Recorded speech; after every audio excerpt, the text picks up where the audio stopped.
So welcome to the podcast, Jess.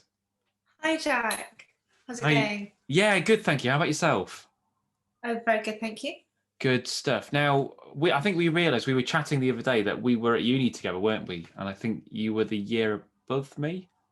Yes, I think so. I was doing my final year when you were in your second year, I believe. Okay. Oh, that would be right. But so we don't think we've met, but we must have like walked past each other or something. But we just Must have wouldn't. been at the Stannery or something at some point. Yeah, yeah. But we just didn't realise at the time. But that brings me on to my first question, really, which is how did you start out in wildlife filmmaking? Well, it actually started a long time before I went to Falmouth. I have been taking pictures all of my life. I've always ended up with a camera. We'd have like little disposables on holiday, and I'd always end up just reeling them all off. So I think that was always predestined in me. Um, as well as also loving the sea. My dad would always have to sort of pull me out of the sea half hypothermic. I'd be like, no, no, no, I need to be in the moist desk. No, you need to, it's cold. You need to come in now. So the actual love of it has always been there. And I think probably about 15 years ago, I started taking photography seriously. And it's spiraled into the crazy weird career that I have now. So it's taken, I'd say, 15 years of me actually taking photography seriously to get to a place where I feel like I'm able to earn a living comfortably from it. Yeah, because you're Cornwall based, aren't you? Are you from Cornwall originally? Did you say? I can't remember if you said From you were. Cornwall You are, originally. yeah. Okay. Yeah, from Cornwall originally, so I thought it made sense to go to university. That was on the doorstep. Yeah. And moved to Bristol after leaving university to sort of try and get in with the natural history unit and just do some work based out of Bristol and just see what the wildlife filmmaking industry was like. And I kind of haven't left Bristol really, but I'm physically elsewhere at the moment. I think everyone has to have at least a foot in Bristol, don't they, to kind of keep some of the work coming in, I guess. But I mean, we did a whole podcast early on actually about like, do you have to live in Bristol to be a wildlife filmmaker? And I'm sure some would say that it's a must, and others would say it's not necessary. But I think I kind of fall into the latter camp to a degree. I think stuff's changed now Yeah. because of coronavirus, for sure. I think everyone's realizing that stuff can be done remotely and actually you can arrange a meeting and it can be at some point and you just make sure you turn up. It doesn't matter where you're coming from. Um, I'm actually, it's been a little bit difficult thinking, oh, am I doing the right thing moving back down to Cornwall? And I've had this whole sort of debate with myself. Is like, am I taking myself away from where I need to be? And actually, the more I've thought about it, like, no, where I need to be is where I can be diving, where I can get in the water often, where I can practice my skills, where I can get in with cameras and test them and stuff like that. And actually, this is really where I need to be right now at this particular stage. I'm not saying that I won't go back there again. I may well do. But at the moment, I definitely, for my own mental well-being as well, need to be in Cornwall and near the sea. Yeah. No, I don't blame you. I think that's a good way of looking at it as well. Like, I think it's definitely pays you to make those connections in Bristol, but ultimately, it's going to be better where you can do the work that you enjoy and maybe that you specialize in or whatever, and be near all that kind of stuff. So, if someone was starting out, is there any advice that you'd give them, saying that you've had this kind of long and varied career? Is there anything you'd like? This is what you need to do early on, or maybe I'll rephrase that question. Actually, if you could talk to a younger version of you and give yourself some advice, what would that advice be? um, Probably like just don't lose faith. If there's something that you really believe that you can achieve it. Just don't let any obstacles stand in the way. Don't let people saying things about you stand in the way. Don't let you saying things about you stand in the way. I think that's our biggest hurdle actually as creative people. We are our own enemies and we're our own worst critics. And a lot of the time you don't actually release things to the world for fear of it not being received well or fear of someone's not going to like it. So Yeah. Yeah, no, Go I for think, it. yeah, I think so. Yeah, and like you say, people concentrate on other people putting them down, but sometimes it's you're your own worst enemy. And yeah, I definitely agree with that. I don't know if there's a name for it. I sometimes get I call it photography blues, but it's where I just lose a bit of it. I don't know what you'd say, lose inspiration or lose the drive Yeah, to take pictures for and video for ages, and then all of a sudden I'll do one shoot. It just gets me back into it. Maybe something really exciting, and that'll get me back doing it. But I guess we all have ups and downs with what we do. definitely. Yeah. It And can get like that with professional photography, I think. yeah, oh yeah, it can be pretty up and down with it, certainly. And I increasingly as well, I'm trying to remember to use the term camera operator as opposed to cameraman. So do you think that we should be leaning more that way? Because I guess it's been so long in the industry, people have been saying that, but obviously things are more diverse now. So do you think that's more the way that it should go? That's an interesting question, Jack. And there's there's no correct answer to it, really. No. Just because obviously we're in an age where everything should be a bit more inclusive of you know what people want to be known as, and how people want to be treated and things like that. But with regard to camera operator, cameraman, camerawoman, I think the term camera operator doesn't actually sort of give off the level of skill that that person needs to actually do their job. So I do, in this instance, regardless of whether it's actually meant as a gender specific role or not, I feel like cameraman is definitely what the role is. Camerawoman, yes, as well. Like the two are interchangeable, but essentially it is a cameraman. When you are searching for people online and things like that, you're looking for an underwater cameraman, aren't you? You're going to look for a cameraman. So ultimately, even as a female, I have to accept the fact that I need to put cameraman in my SEO for my website and stuff like that. I know that people are going to be looking for cameraman. There will be some people who might be completely women positive and might be actually looking specifically for a camera woman, and then they'll search for camera woman. So I kind of need to cover that demographic as well. But I wouldn't take offence if someone was asking for a cameraman, unless they were asking like sort of in a way of it being a bit derogatory, if you know Yeah. what I mean. Yeah. I never looked at it like that, but that's a really good point that like cameraman or camera woman definitely does sound more experienced or professional than camera operator. I don't know why, but it does sound a bit more like that. I guess maybe because it's not as used as often. Mm. But I never looked at it like that. That's a really good point. And what are the pressures of the job then? Because it's something that people never really talk about. They see this that they see the last 5 minutes on the end of a blue chip and they're like, oh wow, that looks absolutely amazing. But of course, there must be so many pressures that are specific to this industry.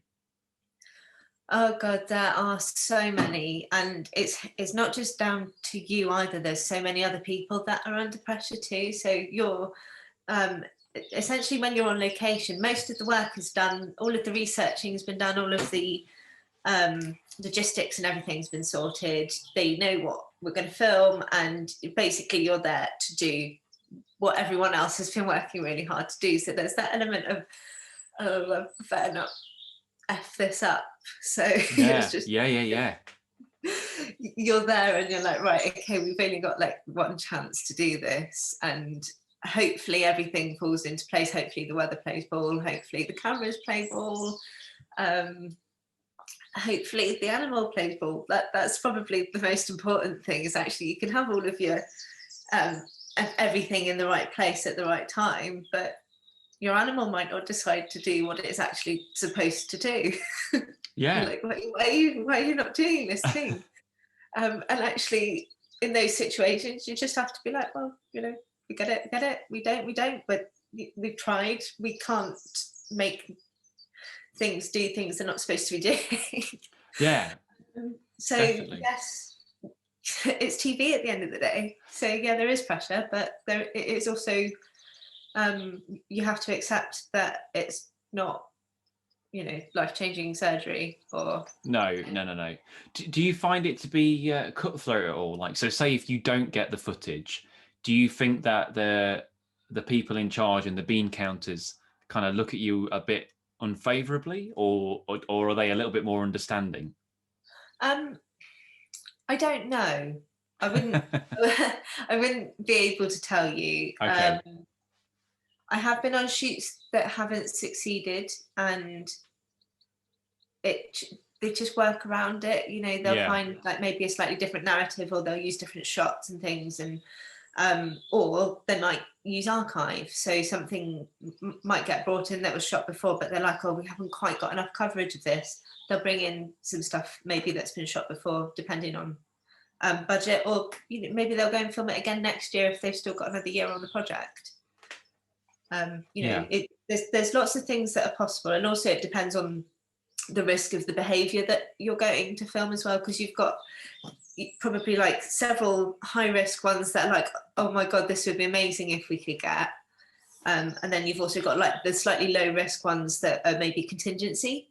Yeah. So if you're on like a contingency shoot, then maybe if that goes wrong, you're really not in a good position for the shoot at all, are you? Really?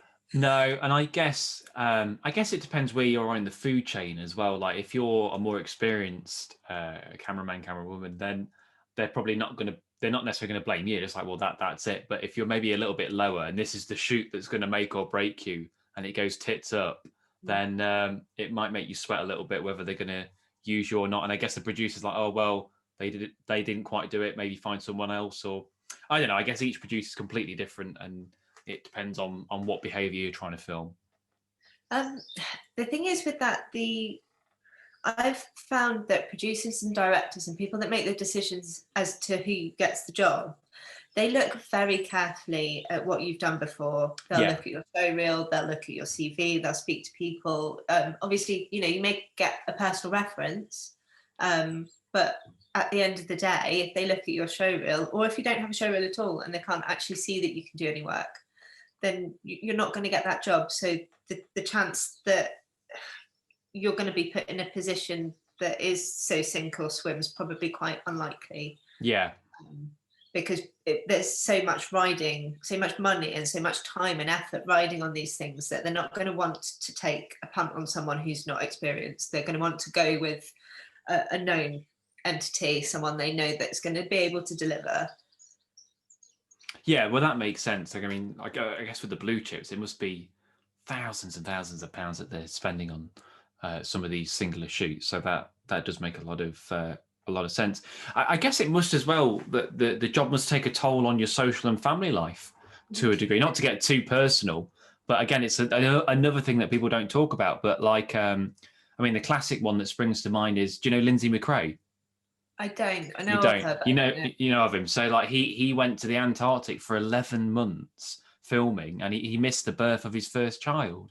So Uh, there's things like that which people don't talk about and don't think about. But I know of a few instances where, yeah, it does take a toll on those sort of things. um, it's difficult to say really, because when I'm at home, I'm not working. Yeah. So if I'm at home, then I can see people, and obviously earlier on when I was busting a gut to try and get jobs and things like that, I don't think I actually saw many friends at all. Really, No. everyone was like, "I just see you actually alive." Yeah, fine. Just working really, really hard. Can you do something like next March? Like, I don't actually know. I might be away. I might not be. Yes, Yeah. but there's a slight disclaimer for everyone that knows me, that it's like, actually, like, yes, at the moment my diary is free, but something might come up by then, so I can't actually guarantee that I'm going to be available, but I will do my best. So yeah, social life, my family, I don't see my family as much as I should. I haven't this past year or so anyway, but I don't think anyone has. But I definitely don't see and spend as much time with my family as I could. But I'm working hard now that I've got a decent foundation to carve that aspect of life so that I can enjoy the things that I've worked hard for. Yeah. So I'm sort of I'm at a point where I'm thinking, right, okay, going to be a bit more settled, going to focus. I know exactly what path I want to be taking now and what I need to do to expand, and so I can sit back and enjoy social things a bit more now. I can enjoy having a barbecue with my friends and actually going to the beach and not taking the camera for 5 minutes.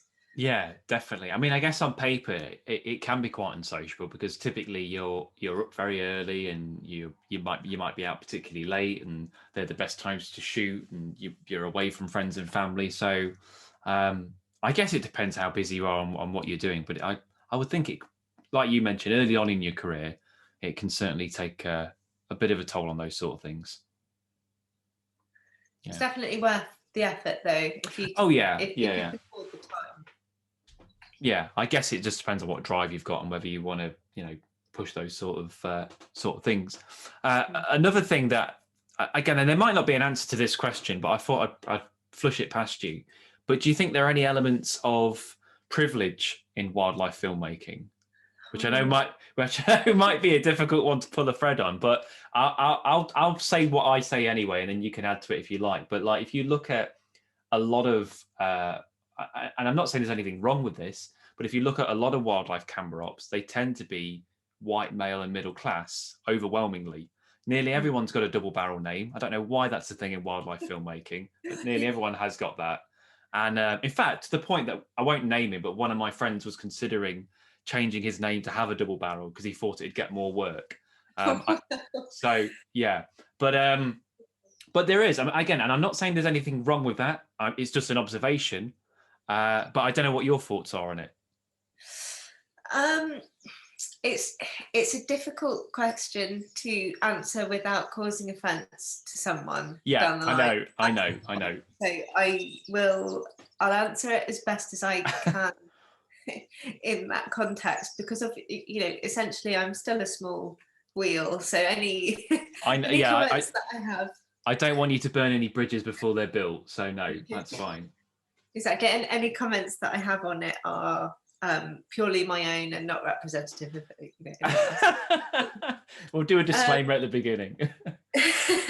I actually made a few notes on this particular thing because it is something that is being discussed quite a lot at the moment, especially. There's a group of us, there's a group of females who are quite high up in the industry, along with some camera operators and aspiring assistants and operators, to create a network of support and things like that. So that's something that we're working on at the moment, and we're actually discussing the concept of this at the moment and what it actually means in the industry.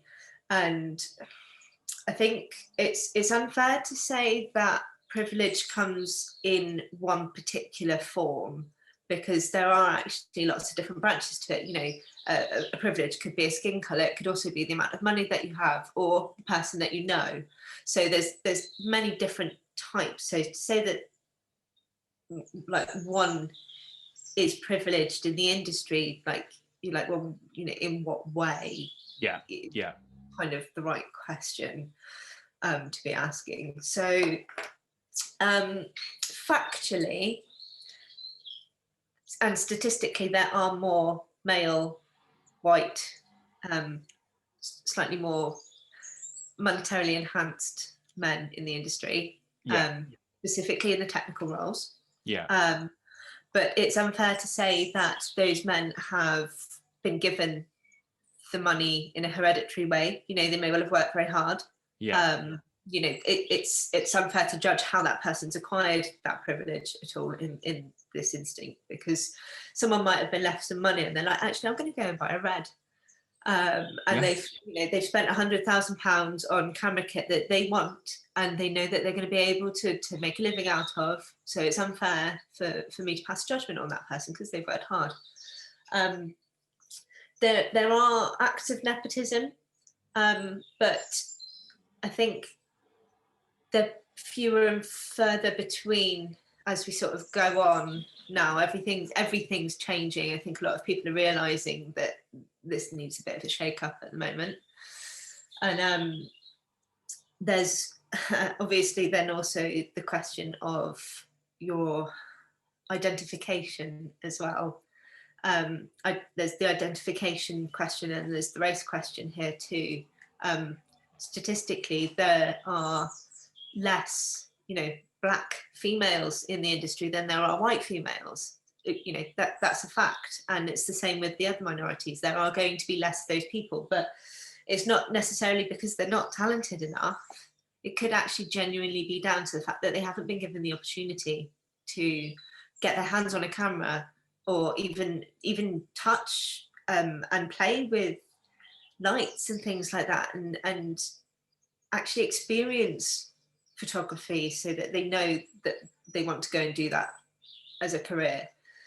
So it's a very difficult and broad, is the right word, broad edged sword? Yeah, we'll go with that.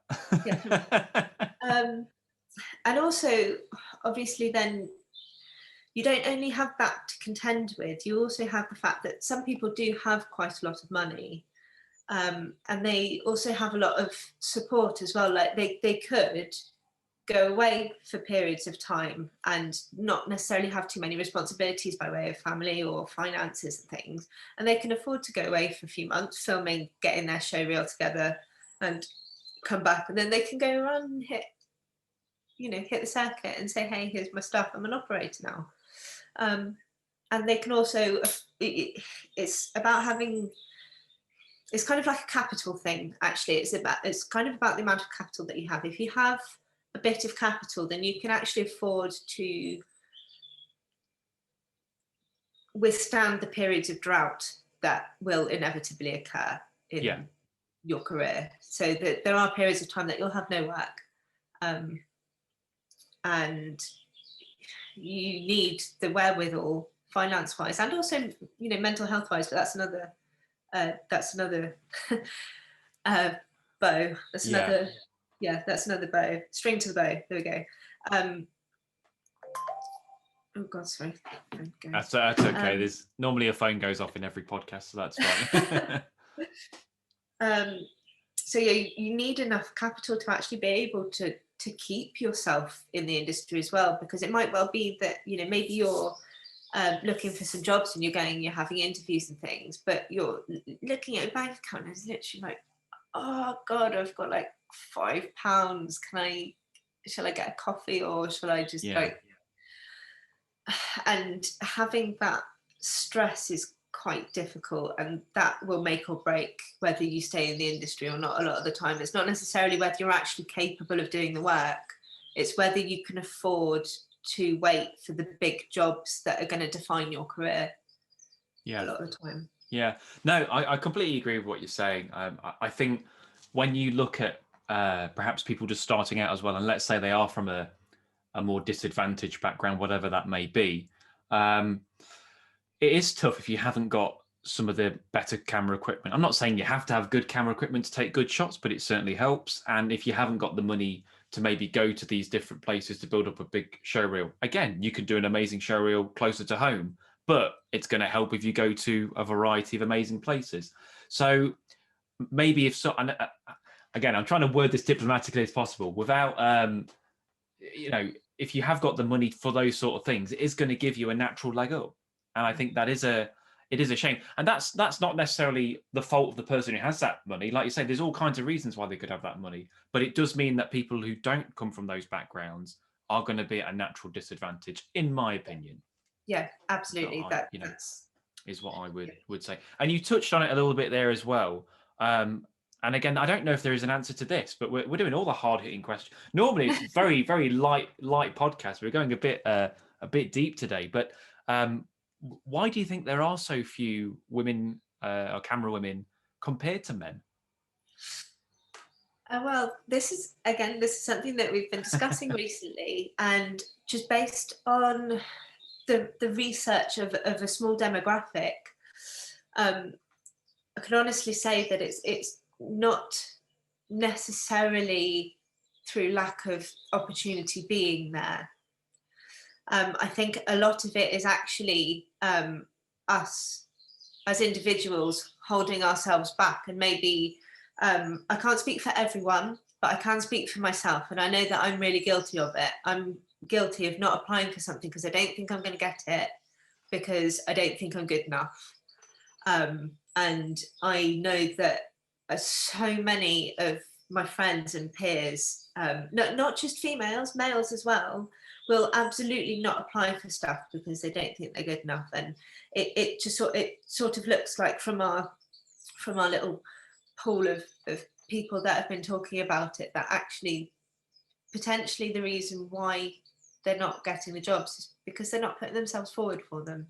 Yeah. They're there, the jobs are there.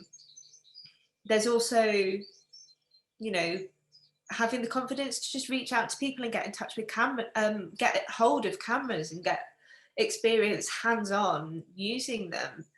You know, guys are really confident. They seem to be like, yeah, right, okay, let's go. And I think women seem to be a little bit more apologetic. They're sort of a bit more like, oh, well, if it's not going to bother you, would you mind if I did this? And from my experience, guys seem to be a bit more, right, just go take it. And women will only do it if they're like 90% sure that they can do it. Yeah, no, I think, yeah, maybe we are a little bit more gun-ho and kind of get on there. So yeah, it is a really strange one, because there was a previous podcast I did with Sally LePage, and we talked about this a little bit as well. I think the last series of Winter Watch there were no women camera operators at all on any of the VTs or not, and it was just like, well, is that? I mean, I'm sure it's not a conscious thing. I'm sure they're not like, we don't want any women working on this, but it just seems strange that such an iconic series of that doesn't have any. But like I say, that could maybe come down to what you're saying as well, where maybe a lot of women aren't putting themselves forward, or they're not. I don't know. It's a hard. It's difficult to say. Really. Yeah, it is.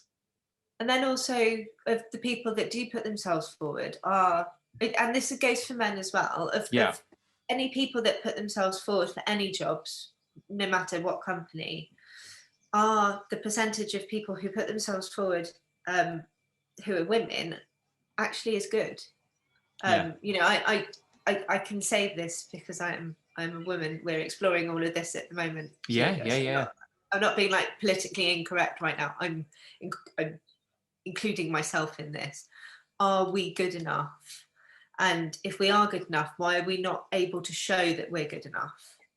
Yeah, definitely. Is there something that we're missing? Yeah, well, it's true, because I guess you could almost look at it from the other side of the foot as well, and you want to be, really, I guess you want to be used because you're the best for the job, not because you're ticking a box. Mm-hmm. I mean, some people might not necessarily agree with that, but I think that it shouldn't really, at the end of the day, it shouldn't matter. I get that people will, for example, women will emphasize more with another woman, or maybe someone from a different ethnic background is more likely to emphasize with someone from their ethnic background. But I guess at the end of the day, it's whoever's best suited for that job. Potentially. It should be. Yeah. It should be. Yeah. It's fair to say that that's not how it is all the time. No. That's life, isn't it? It's not. Yeah, it's a tricky one, isn't it? And I thought anyway that we would end on a slightly lighter note, because this has been great stuff. And actually, what I will say before we leave that topic is, you mentioned about this group. If there are any, I mean, I don't know if it's open to other women if they wanted to join in, but is it a closed thing, or how are you? It's closed at the moment, because we're just trying to sort of work on getting the women that are sort of being seen as assistant level, but not quite able to break into the operator level. Okay. And we have an international network of people. Okay. And we're expanding all the time. Okay. But we are actively sort of like trying to make things better so that it can go for a wider audience. Okay. And hopefully encourage more women into the industry and into technical and craft roles. But presumably, if there is a woman camera op listening to this and they needed a bit of advice or help, they could kind of get in touch Oh with the. yeah, Yeah. absolutely. Get in Okay. touch. We'll add Okay. them. Yeah. Okay. Yeah, Cool. if they're interested and they want to get to know more women, especially Yeah. in the industry, and gain access to a really supportive community of people, then like absolutely, yeah, just get in Yeah. touch. Cool. Well, I'll put Jess's detail in the description of this if people want to check that out. But like I say, we'll end on a slightly lighter note. So you've had an incredibly interesting career going all over the world, filming all kinds of different wildlife. And I just wondered, is there a wildlife encounter that stands out to you? Is there one? I'm sure there's many, but is there one that you were like, wow? Because obviously you do a hell of a lot of underwater, and I know you do topside as well. But is there one that stands out? um, to be honest, every time I go in the water, I have one that's like, oh my god, yeah, totally doing the right thing here. There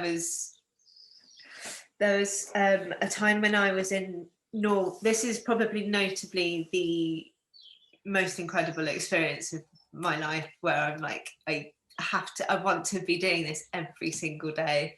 And it was when I was snorkeling with humpback and orca to film them for a project, and it was just being in the water with them coming up all around. And obviously, like, there's a bit of danger there, and the humpbacks don't have echolocation, so they don't know that you're there. They're just coming up, they're fishing, they're feeding, they're like totally, completely immersed in what they're doing. If you're in the way, then woe betide you. And just sort of being in the water with these magnificent, huge, powerful beasts coming up like 2 meters away from you. It's just so exhilarating, and so it just completely brought me to life, and I just didn't want to be anywhere other than there. Like, it's being in the water with big mammals is a very special experience, especially when you're in a beautiful landscape as well, like the Arctic Circle. You can't you can't ask for a better experience than that, really, with the sun going down and big mammals going around you. It's just, yeah, it's incredible. So I'd say that's really, you're more worried about the humpbacks than the killer whales, then, in a way. yes. I mean, not that they're obviously not intending to hurt you; it'd be completely by accident. But it's just something that you're aware of. So the orcas, they're not bothered by you at all. It depends where you go, because obviously orcas that are in different areas are going to predate on different things. So the orcas that we were filming specifically had an interest in herring. So they're not going to be looking at me, a seal-like creature. You in don't look black. like a herring, Jess. No. Thankfully not. Yeah. But I do look like a seal, which I'm aware of. But yeah, because the orca, they don't seem to be that interested in you at all. They might be at some point if you can catch them on the right day at the right time, when they're not being protective. But a lot of the time, they would be quite protective of the young, and they'd split off into a group. That group would circle around you and come back, and you could tell that they were being quite evasive. They weren't really that interested in actually interacting like that. Yeah. So in terms of safety in the water with the orca, I would have no qualms. Yeah. Well, I went up to Shetland a few years ago, and we saw the orca there. I didn't get in the water with them, but saw them from the shore, and I was keen to get in because I was told that they eat herring, and I thought, well, okay, like yeah, I was like, oh, I'll be fine. But then I saw one nail a seal and rip it to pieces, and I was just like, oh, I'm not sure about that. Okay, I mean, like people have got in with them and said they've been fine, and I believe orcas, they're intelligent animals. I think they'd know that you're not a seal. They'd look at you. They'll think you're not a. But it's whether they think, well, he's not a seal, but can I still have a munch? I'm going to eat him anyway. Yeah. So and I don't think there's ever been anyone that's died from a killer whale in the wild, as far as I'm aware. But I wouldn't want to be the first. So yeah, I think with those marine mammal specialist orcas, I would be a little bit nervy around. But it'd still be cool. It'd still be amazing to see them for sure. No, they're beautiful. They are beautiful creatures. Yeah. So, but it's a bit unnerving watching them come up from the depths. You just see this patch of white, and you're like, oh God, what is that? Yeah. I bet. I think whenever you're in deep water, if you're in that blue water, particularly when you can't see land, and then you just look down and there's nothing, your imagination just runs wild, doesn't it? I think only really divers and snorkelers are going to ever experience that. But you are just like, what is looking up at me? Because there will be something down there that's like, what's that? Yeah, well, you've got this sensory deprivation, haven't you? You sort of, it's weird because you're surrounded in neoprene, submerged in water. You can't hear anything, but yet your senses are super alive. It's like you can feel everything, you can hear everything as loudly as if you didn't have all of this neoprene on. Yeah, it's pretty Like unique experience, isn't it? superpowers. Yeah, more or less. Well, look, Jess, it's been absolutely fantastic to talk to you and kind of get a peek into some of these. I was going to say they're not issues. That's not the right word, but there's some of these topics, shall I say, in our industry. So it's great to kind of hear your viewpoint on them.